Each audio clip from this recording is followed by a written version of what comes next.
300 no fue solo una película de guerra, fue un cuadro empapado en sangre que cobró vida.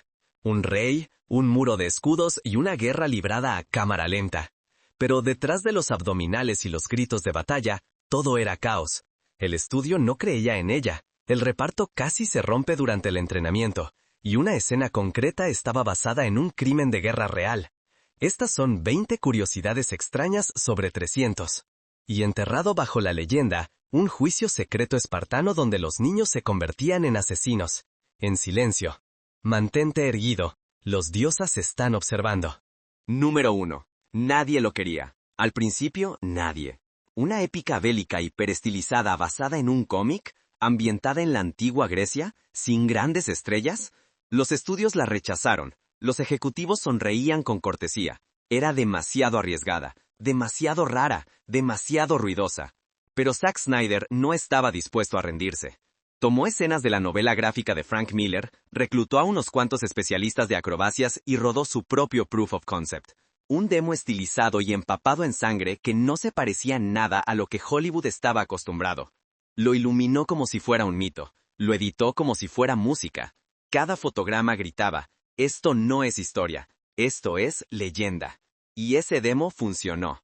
Warner Brothers no solo dijo que sí, le entregaron el reino entero, porque en un negocio construido sobre apuestas seguras, 300 obtuvo luz verde gracias a un tipo que apostó por sí mismo y reescribió las reglas con una espada en cada mano. 2. Frank Miller no tropezó por casualidad con Esparta, creció obsesionado con ella. De niño vio la película de 1962, The 300 Spartans, los 300 espartanos, y algo hizo clic en su interior. No fueron solo las batallas, el sacrificio, la última resistencia. Lo llevó consigo durante décadas, y cuando por fin reimaginó la leyenda, no buscaba realismo, buscaba mito. Su versión de la historia era brutal, exagerada y empapada en sombras. Una fantasía, sí, pero una fantasía arraigada en la admiración infantil y afilada por la furia adulta. No se trataba de detalles históricos, se trataba del honor, de la locura y de la delgada línea que separa la gloria de la muerte. Número 3. No estaban seguros de él. Demasiado intenso, demasiado desconocido, demasiado escocés.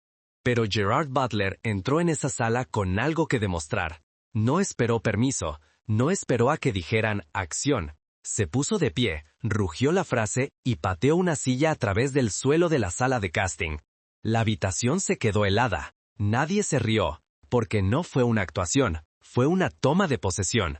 Ese no fue solo el modo en que consiguió el papel, fue el modo en que se convirtió en una leyenda. Número 4. No hubo dobles de riesgo, sin músculos digitales, solo dolor puro. Para parecer guerreros forjados en bronce, el reparto de 300 pasó por un régimen de entrenamiento tan brutal que recibió su propio nombre, el 300 Workout. No se trataba solo de levantar pesas, era un castigo. Voltear neumáticos gigantes, sprintar cuesta arriba, flexiones sin fin, dominadas, kettlebells, agotamiento total, y luego hacerlo otra vez y otra vez y otra vez. Gerard Butler dijo que algunos actores lloraban, otros vomitaban, y al final, cada hombre en ese rodaje se había ganado a pulso la armadura que llevaba puesta. Los resultados eran innegables, pero el precio fue alto. Articulaciones destrozadas, músculos desgarrados, días en que apenas podían caminar derecho. No entrenaron como actores, entrenaron como espartanos. Y cuando las cámaras empezaron a rodar, todavía se veía el dolor en sus ojos. Aquello no era un disfraz. Aquello era guerra. 5. Leónidas nunca retrocedió. El actor que lo interpretaba tampoco. Gerard Butler no llevaba un traje acolchado, llevaba dolor. El entrenamiento fue brutal, la coreografía fue implacable, y Butler se exigió más que nadie. Se desgarró músculos en medio de la escena, recibió golpes que dejaron moretones lo suficientemente profundos como para sangrar.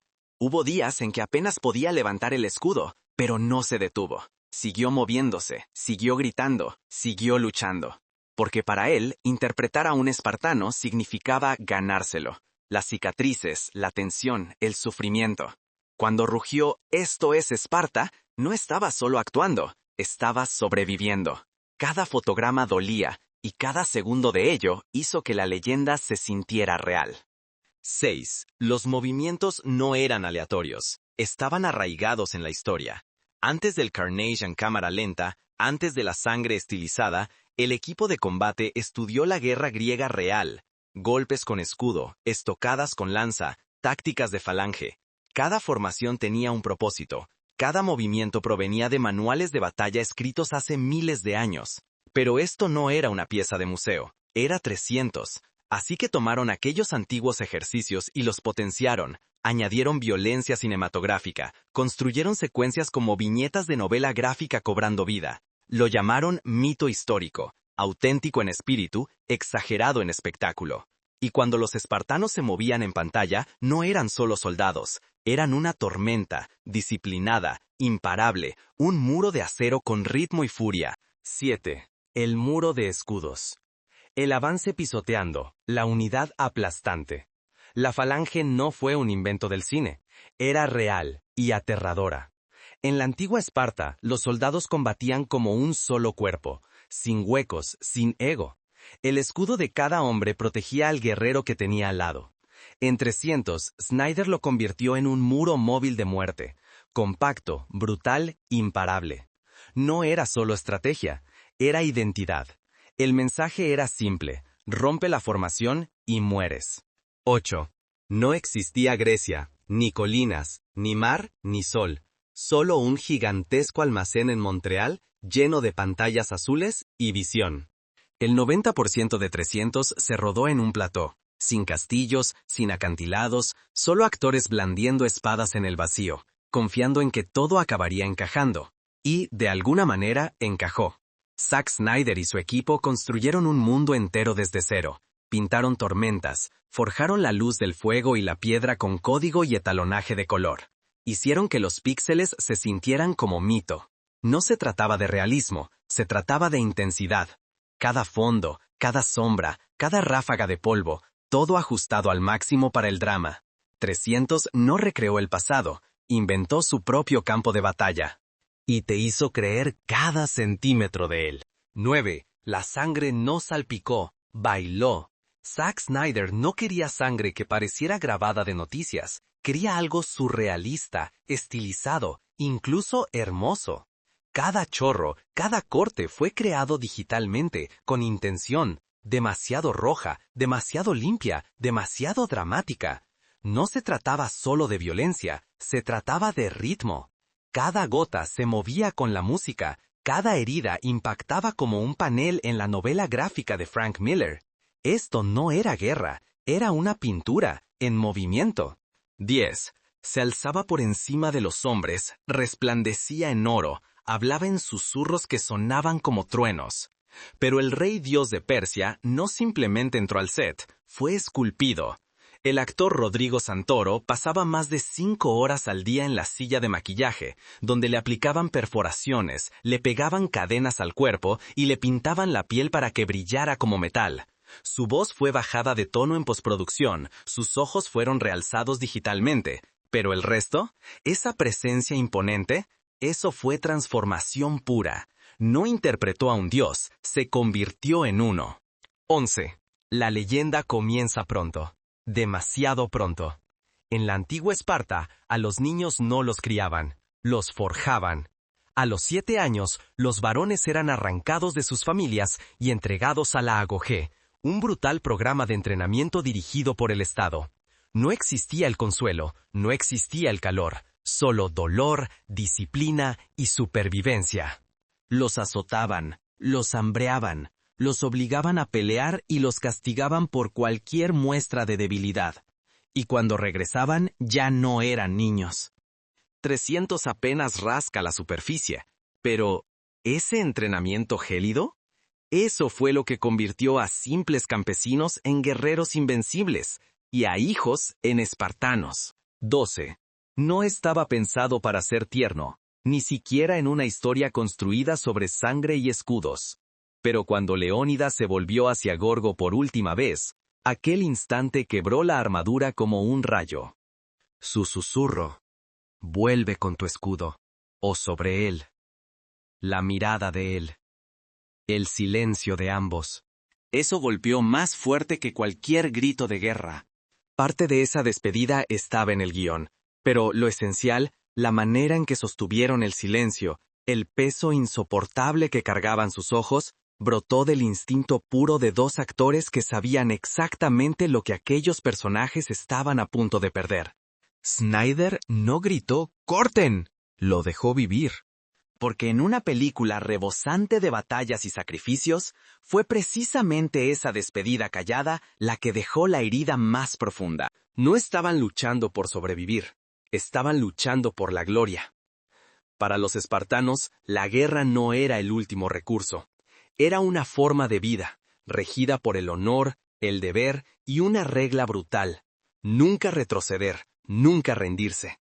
Desde su nacimiento, a los niños espartanos se les enseñaba a luchar o morir en el intento. A los 7 años, los arrancaban de sus familias y los sometían al agogé, un sistema diseñado para arrancarles el miedo a golpes. Para cuando empuñaban una lanza, la elección estaba clara: regresar a casa portando tu escudo o ser llevado a casa sobre él. 300 no inventó esa intensidad, apenas logró capturarla. Porque cuando Leónidas dijo, «Espartanos, prepárense para la gloria», no estaba pidiendo su lealtad, les estaba recordando que la muerte ya formaba parte del trato. No parecía como otras películas de guerra, ni siquiera parecía la tierra. Eso se debe a que 300 no solo usó filtros, creó una forma completamente nueva de colorear toda la película. La técnica se llamó The Crush, y le permitió a Snyder llevar el contraste y el tono a extremos nunca vistos. Piel bronceada, sangre roja, cielos negros, todo esculpido cuadro por cuadro. Tardaron meses. Cuadro por cuadro, la silueta de cada soldado moldeada por sombras y mito. No era realismo, era estilo, como sustancia, y cambió para siempre la apariencia de las películas de acción durante la década siguiente. 15. Lo llamaron un dibujo animado, una fantasía, un insulto a la historia real. Cuando 300 llegó a los cines, algunos historiadores no se limitaron a criticarla, la atacaron. Las armaduras estaban mal, las tácticas eran estilizadas, y Jerjes nunca llevó cadenas de oro ni midió 3 metros de altura. Pero mientras los académicos ponían los ojos en blanco, millones de personas se inclinaron hacia adelante. Las búsquedas sobre Termópilas se dispararon, las ventas de libros sobre Esparta se dispararon. Los cursos universitarios se llenaron de estudiantes que nunca habían tocado a Heródoto, hasta ese momento. La película pudo haber jugado rápido y suelto con los hechos, pero encendió una llama. No enseñó historia, hizo que la gente quisiera conocerla. Porque, con todo su caos en cámara lenta y su sangre de cómic, 300 le recordó al mundo una verdad. Las leyendas pueden no ser exactas, pero nos hacen recordar. 16. No llevaban capas para verse geniales. Las llevaban porque protegían del frío. En la vida real, el equipo espartano no estaba diseñado para lucir bien, estaba diseñado para sobrevivir. Sus icónicos cascos de bronce, pesados, estrechos, casi cegadores en combate, pero lo protegían todo. Sus escudos, enormes y redondos, no para parar espadas, sino para avanzar empujando. En formación, se convertían en un muro. Inquebrantable, implacable. La lanza era su arma principal, no la espada. Ligera, letal y lanzada con una precisión aterradora. Hollywood lo volvió dramático, pero Esparta lo hizo mortal. No había decoraciones, ni bordes dorados, ni adornos, solo herramientas. Porque en Esparta, la gloria no venía de cómo te veías, sino de cuántos enemigos caían a tus pies. 17. Nadie lo vio venir. Una película de guerra hiperviolenta, con clasificación R, basada en un cómic, sin nombres famosos en el reparto y sin escenarios reales. No se suponía que fuera un éxito, pero 300 no siguió las reglas. Las rompió. El boca a boca explotó. La gente apareció en los cines vestida con armaduras, las sesiones de medianoche se convirtieron en fines de semana abarrotados, y, antes de que Hollywood pudiera reaccionar, la película superó los $450 millones en todo el mundo, todo ello con un presupuesto de solo 65 millones. Destrozó todas las expectativas, superó en recaudación a ganadores del Oscar y silenció a todos los ejecutivos que decían es demasiado rara, demasiado arriesgada. Demostró que no necesitabas estrellas, no necesitabas realismo, solo necesitabas una visión y las agallas para cargar directamente contra las puertas. 300 no fue hecha para jugar sobre seguro, fue hecha para conquistar. 18. Antes de 300, no era un nombre conocido en todos los hogares. Era el tipo que había rehecho Dawn of the Dead, un director con estilo, con algo que demostrar. Entonces, 300 estalló. La estética, la violencia, la descarada audacia de todo aquello. No era solo una película, era una demostración de poder. Los críticos se dividieron, el público no, y de repente, todos los estudios querían saber, ¿quién es Zack Snyder? De la noche a la mañana le entregaron las llaves de los mayores mitos de Hollywood, Watchmen, Man of Steel, el nacimiento del DCEU. No siguió las reglas, creó las suyas propias, porque 300 no solo cambió su carrera, construyó su leyenda, cuadro a cuadro, y todo en cámara lenta. 19. Parece una fantasía de terror, pero proviene de algo real. En 300, hay un momento que detiene en seco la marcha de los espartanos. Un árbol grotesco de muertos, hecho con aldeanos masacrados y fusionados como advertencia. No estaba en el cómic original. Nació durante las reescrituras, cuando Warner Brothers pidió una escena que mostrara la brutalidad de la invasión persa. El coguionista Kurt Johnstad recordó algo, una historia real, de la guerra de Yugoslavia. Había oído hablar de aldeas donde los cadáveres eran dispuestos como mensajes, grotescos, una guerra psicológica destinada a quebrar los espíritus antes siquiera de que comenzara la batalla. Se lo propuso a Snyder, y Snyder dijo que sí. La imagen era tan poderosa, tan perturbadora que no necesitaba ni una sola palabra de diálogo, porque a veces las escenas más aterradoras de una película de fantasía no son fantasía en absoluto. Número 20. Empezó como una forma de parecer guerreros, pero se convirtió en algo mucho más grande. El reparto de 300 entrenó como verdaderos espartanos, sin dobles de acción, sin atajos, solo sudor, sacos de arena y dolor. Lo llamaron el entrenamiento de los 300, y cuando la película se estrenó, a todo el mundo se le cayó la mandíbula al suelo. Los espectadores no solo preguntaron cómo lo habían conseguido, muchos intentaron hacerlo ellos mismos. Los gimnasios cambiaron su imagen y su nombre, los entrenadores lanzaron programas completos, los boxes de CrossFit crearon sesiones inspiradas en los ejercicios espartanos, surgieron libros, DVDs, bootcamps, todo el mundo persiguiendo ese mismo físico tallado, listo para la batalla. No se trataba solo de los abdominales, se trataba de la actitud, de la disciplina. El mito creó músculo, porque 300 no solo cambió las películas de acción, redefinió cómo se veía la fuerza y cómo se podía sentir. Dato extra. Suena a algo sacado de una película de terror, pero la criptia era real y mucho más oscura de lo que 300 se atrevió a mostrar. En la película vemos la agogé, entrenamiento brutal, niños peleando contra lobos, aprendiendo a soportar el dolor. Pero, ¿la prueba final? Esa parte la dejaron fuera, porque en la vida real no terminaba en una cueva, terminaba en sangre. Los chicos espartanos, ya endurecidos por el entrenamiento, eran seleccionados para un último rito de paso. Los enviaban al campo, solos, de noche, con una única orden: matar. Sus objetivos, los gilotas, la clase esclavizada. Cualquiera que fuera visto como una amenaza al control espartano. Sin armadura, sin apoyo, solo un puñal, la oscuridad y una misión.